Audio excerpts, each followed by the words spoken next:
Hello and thanks for joining us on another edition of National Focus. I'm Jarna Hector. Coming up, the Benz Water Supply Project is said to be progressing satisfactorily.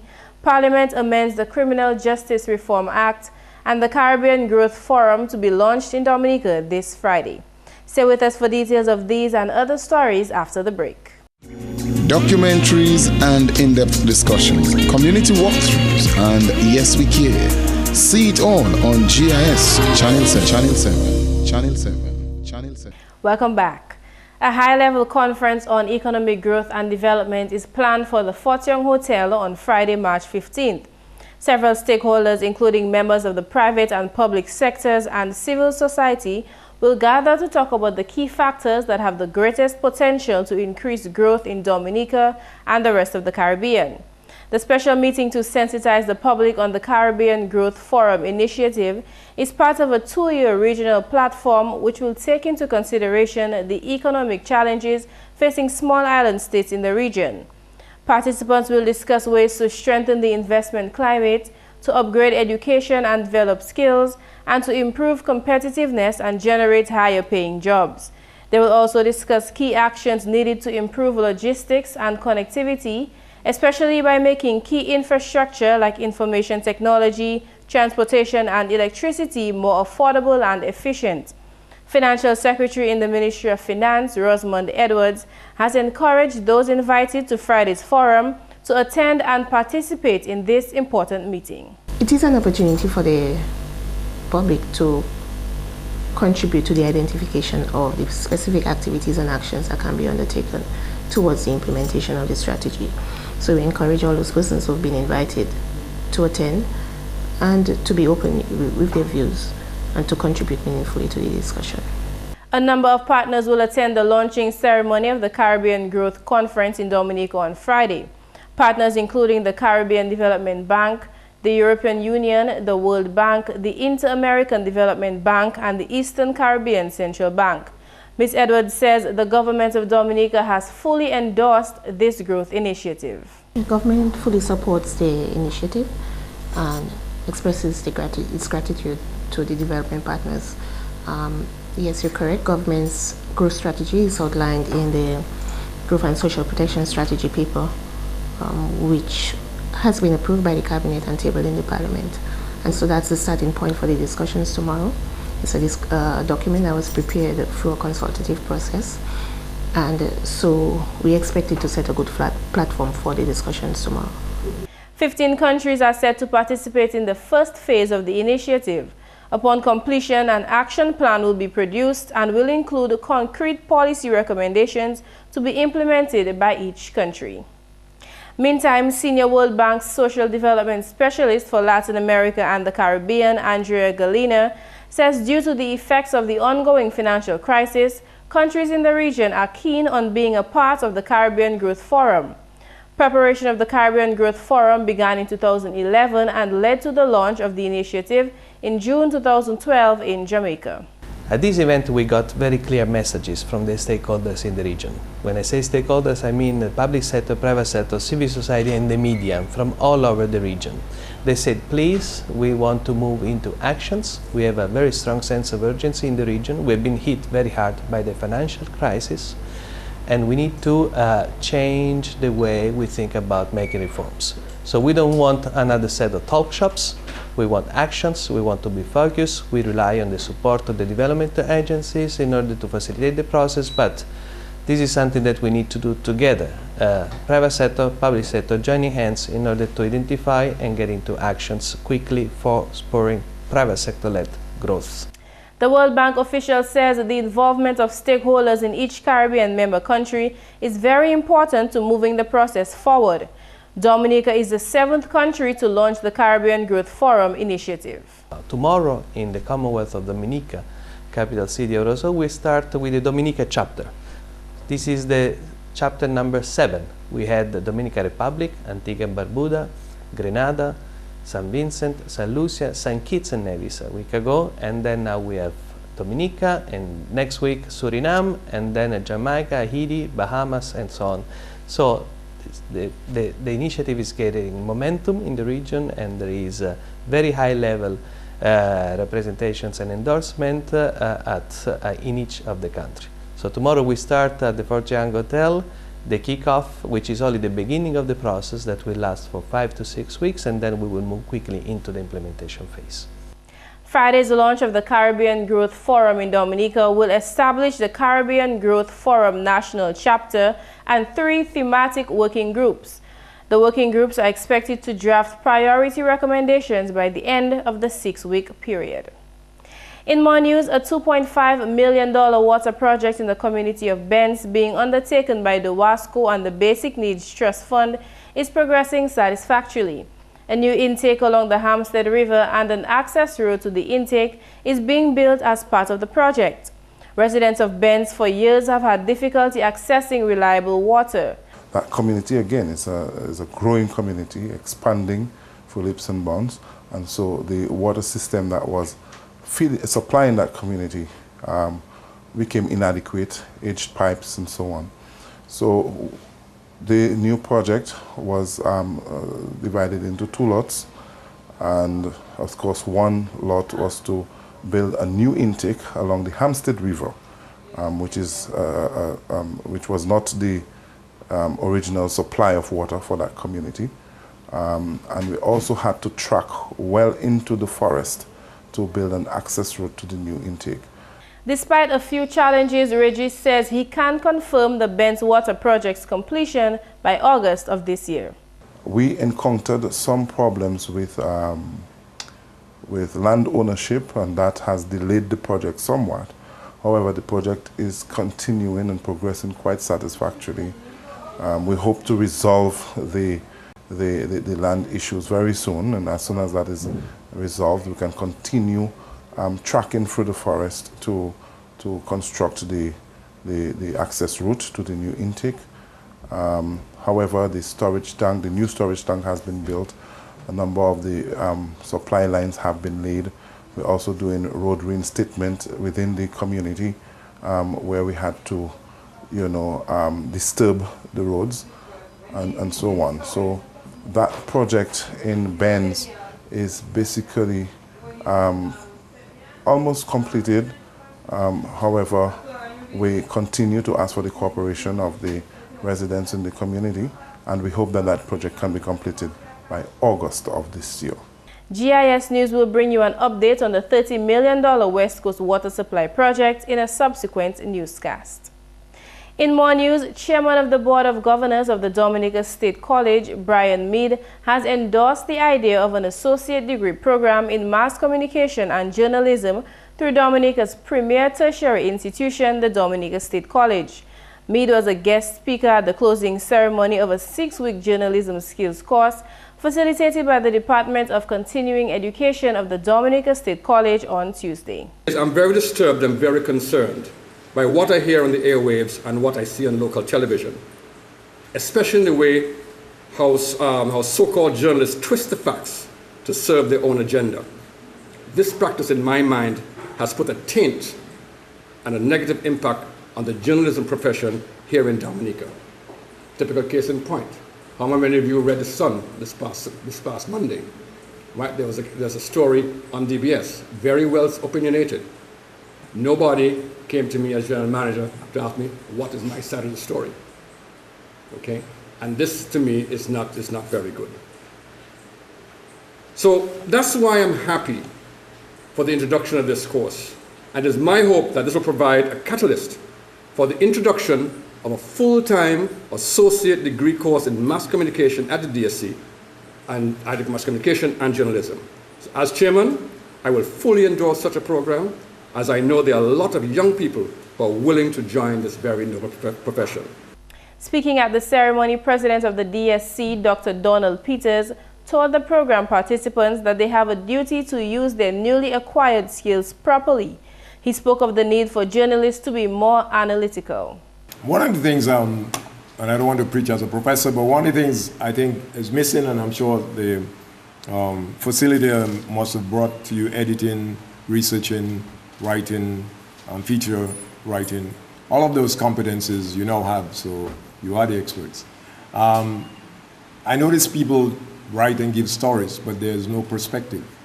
I cannot help but think, as I listen to people today or had conversations with people across the Caribbean, that in the current case that was decided yesterday, in the 2.5 years that it has been in the media, not one person have ever wrote about the futility of the case when it went up. If you just takes 20 minutes of research to realize that that wasn't a precedent, there were hundreds of precedents across the world in democracies that would, and if you had done that, you would know the outcome of the case before it even left. In the first instance, it was a case in futility. And nobody wrote about that, they just went with the story. This is not informing. You have a brain, you gotta think, you gotta write, you have to be analytical. I am pleased, therefore, that we at the State College had the opportunity to impart some skills to you, skills I know you can use well. You're well versed in what you do. You're probably some of the better journalists in the region having to work in this environment. But on behalf of the college, I want to congratulate you on you and your family or friends for taking the time to acquire skills and competence that will help you and help our country move forward. Some of the topics covered during the journalism course included research and interviewing, editing and commissioning, feature writing, ethics and multimedia skills, among others. Last Friday, Parliament debated on and subsequently passed an amendment to the Criminal Justice Reform Act. That act sought primarily to strengthen the provisions relating to community service, allowing for the effective use of the community service alternative to sentencing. The first adjustment reduced the age of eligible offenders from 18 to 14 so as to allow for juveniles to face community service penalties where applicable. Also addressed in the amendment was Section 10, Subsection 1, which originally restricted the court from imposing community service penalties on offenders charged with battery. Attorney General Honorable Levi Peter explained. A community service order shall not be made, 1, where the offense involved the use of or the illegal possession of a firearm, or 2, where a sentence of imprisonment for the offense is fixed by law.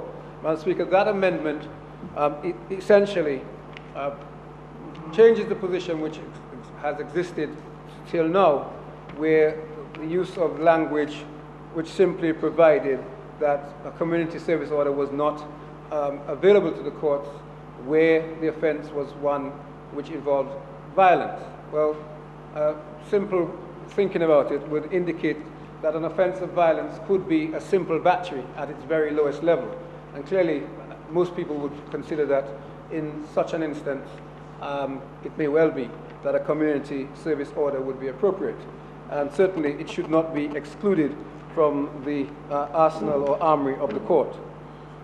This amendment ensures that for the possession of a firearm, a very serious offense, or for offenses where the sentence of imprisonment is fixed, that in those circumstances it will not be appropriate or possible, but in other circumstances at the discretion of the court it will. Additionally, the amendment provides for community service orders to be performed within 12 months of its issuance, as well as allowing for the court to revoke the order and deal with the offender as necessary if he or she were to commit an offense while the community service order is in force. United Workers' Party Senator in the House of Assembly, Ron Green, was first to endorse the act, citing that management of the new arrangement is fundamental for its success. It appears to me to be an important piece of legislation, especially given the general concern that have been expressed by many regarding the state of our youth.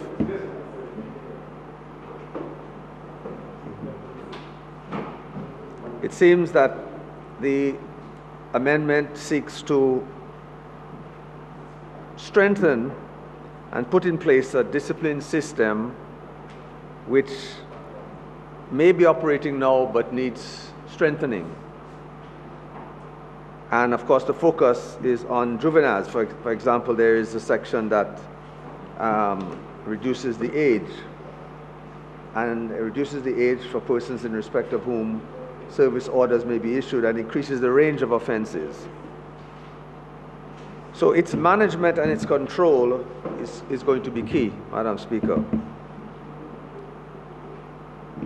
The overall objective then, I would think, is to assist, support, correct, help to strengthen and reform those youth who are subjected to the community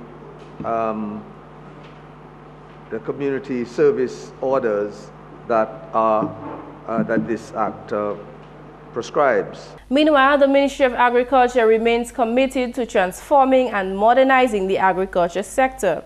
Minister for Agriculture, Honorable Matthew Walter, explains that the transformation of the sector will address issues of food security, unemployment, and the export of fresh produce. Agriculture is heavily subsidized, and the government of Dominica will continue to subsidize agriculture. We'll continue to make the resources available, for the rehabilitation, of feeder roads in Dominica, for the rehabilitation to assist farmers with respect to farm roads, in Dominica. We will continue giving duty-free to the farmers of Dominica, who are qualified, to be able to purchase their own vehicles to transport their farm produce from the farm to the market. We will continue to subsidize fertilizer because we have heard the lamentation of the farmers that the cost of fertilizer is prohibitive. And therefore, it is incumbent on this government to listen to the plight, listen to the cry of the farmers, and to answer in a positive way to them. And this government, will continue to give assistance to the farmers, with respect to this subsidization of fertilizers. Honorable Matthew admits that a significant amount of resources is required to achieve that goal. He told GIS News Wednesday that several friendly governments, including the People's Republic of China, as well as India, Brazil, and Cuba, have assisted his ministry in charting a path for the development of the industry. And the parliamentary representative for the Roseau North constituency, Honorable Julius Timothy, is looking forward to the introduction of national identification cards. Honorable Timothy told DLP supporters on Tuesday that approval was granted last year by Cabinet to facilitate the implementation of ID cards. A Cabinet decision on the 2nd of October 2012. Approval was awarded for the contract to the highest bidder, 3M Innovative Properties, for the multi-purpose identification card of $3.14 million US. Cabinet has given a commitment to provide an additional US $96,000 for the issuance of the first 100,000 ID cards. And based on the project plan, the Electoral Commission will begin to issue identity cards before the end of this year. And finally, this news time, 9 students from primary schools across the island on March 31st will participate in the first ever Mademoiselle Francophonie. The show, which is carded for the Arawak House of Culture, will end activities for Francophone Month 2013. Coordinator Charlene White-Christian said the pageant was included in the activities for this year's Primary Schools French Festival, since the International Organization for Francophonie places emphasis on youth and their talents. The students will represent French-speaking countries from around the world. Sharon Libla of the Penville Primary School will represent Mauritius. Jamoya Bruno of the Goodall Primary School will represent Madagascar. Nisha Dura of the Will Strathmore Stevens Primary School will represent France, while Nia Blaise of the Massac Primary School will represent the Ivory Coast. Other contestants include Michael Philip of the Pioneer Prep representing Senegal, Precious Rivera of the St. Martin Primary School representing Cameroon, Nira John Baptist of the Warner Primary School representing Haiti, the Rosa Primary School's Makiba Francis for Belgium, and Hannah Rafoul of the Convent Prep representing Lebanon. White Christian explained that the contestants will compete in 4 rounds. The rounds will include a short speech in French, performing arts where the contestants are expected to put on a talent piece in any of the 3 languages represented, including English, French, and Creole. The French fashion wear round is the 3rd round, and students will be expected to use the colors of the French flag to create an outfit for casual wear. The final round is the Francophone wear round, where students will wear something typically worn by inhabitants of the Francophone country which they represent. The contestants were officially sashed and presented to the media at a special ceremony on Wednesday. The winner of the Mademoiselle Francophonie pageant will receive tickets for 2 to the neighboring French countries. And that's the English news. McPherson St. Luce is next with the Creole highlights. Alors tout le monde, bienvenue à cette nouvelle en créole. Non moins, c'est McPherson St. Luce. Premièrement, le gouvernement Dominique a fait une décision pour investir l'argent en liat. Parole cela sorti au ministère pour Honorable Ribbon Blackmore. Moi, mon opposition, il check ça. Si vous parlez liat, then what? No liat in English, then what? You passe à répondre ça. Ça ne peut faire certain. En pile fois, liat qui vient ta comme ça. Puis, il n'y a pas assez d'avions. Nous n'avons plus d'avions, il y a plus d'avions aussi. Et si on n'a plus d'avions, quand les gens viennent pour service Dominique avec Antigua avec Saint-Lucie, ça qui est baissé. Et bien, il y a une histoire qui est parfaite à la safety. Et bien, moi, les mêmes, on dit, ces pilotes-là, ces ces mécaniques-là, qui font un bon travail en Léat, les bons même assez Léat, un avion Léat, ou ça mon père avion. Donc les bons même assez Léat, je suis plus content. Puis si on naviguer bon, si on ne peut faire certain, si on fait Léat plus fort, plus meilleur, pas croisé. C'est mon ça qui a ou scared participants faire ça. Ça, yo même fait là, là. So, si nous prenons les pour service Caribla, qui ça nous calme? Nous comptons pour nous plus avion, mais nous passons à croiser ça nous. En autre nouvelle, ministère de l'Éducation, Honorable Peter Saint-Jean, car oui, un commitment pour le développement national, si le jugement qui allait en faveur de cause de case UWP fait plainte au compte et puis premier ministre Honorable Roosevelt Scarrett. Honorable Saint-Jean fait parole cela pendant un grand meeting Labour Party Dominique en lagon mardi au soir.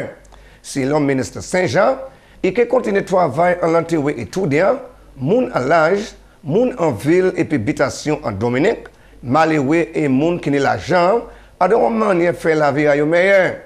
Et aussi, oui, bas commitment travail, service Labour Party Dominique, et puis moun continue de la plaine. Grand juge TGT de war bien fort, qu'est-ce opposition te menée au compte premier ministre Honorable Roosevelt Scarrett et ministre Saint-Jean, qui a dit qu'il n'y a pas de pièce preuve pour cémenter qu'est-ce à eux. En autre nouvelle, State College Dominique bien satisfait des résultats qui sortis sur le course qui était conduit pour traîner journaliste en Dominique. Parole cela sur le directeur éducation State College Dominique, M. Merrill Mafio. Ça nous télé fait encore ça, c'est faire ce journaliste ça monter plus haut en qualité ça y a fait. Et puis nous avons un bon madame de l'Angleterre pour venir pour conduire comme ça par nous. Et puis mon cas encore moi, il fait un bon job, un bon travail. Et puis tous ces étudiants, ces participants, ils ont parlé bien contre le programme là, ils ont parlé contre ça programme là, ça j'ai fait bayo. Et puis à graduation hier, yon ces participants, ils parlaient bien contre ça j'ai fait depuis le programme là. Et puis il dit nous comment le travail a changé. Et puis nous sommes bien contents. C'est manager qui a apprécié ça qu'il a fait actuellement. Et puis finalement, le gouvernement Dominica a continué à faire contribution inputs par habitants, fait assurer qu'il y ait une productivité agricole en Dominique. Parole cela sorti en membre Parlement Saint-Joseph, Honorable Kelva Darou en Parlement semaine passée. Honorable Darou fait parole qui provision en goué pour habitants en Bells, quand encourage à bâtir une facilité agro-processing plant en Wansala. Saint-Joseph, c'est l'occasion là en Dominique qui a autant de production agricole. Processing plant Sala qu'a bâti l'année Sala. Messieurs, mesdames, ça c'est tout pour nous nouvelles créole pour à présent. Non, moi c'est McPherson St. Luce. Au revoir. Thanks, McPherson. Coming up next, how to improve the quality of your life.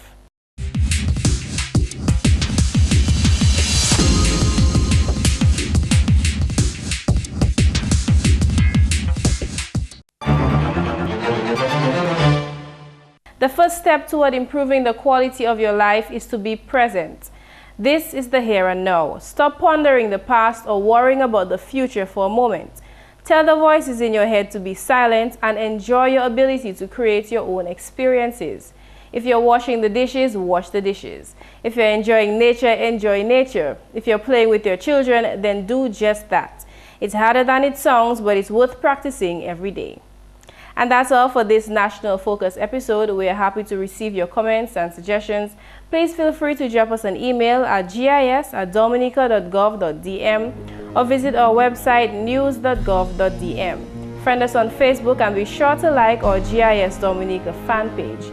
You can also catch up on past National Focus newscasts on our GIS Dominica YouTube channel.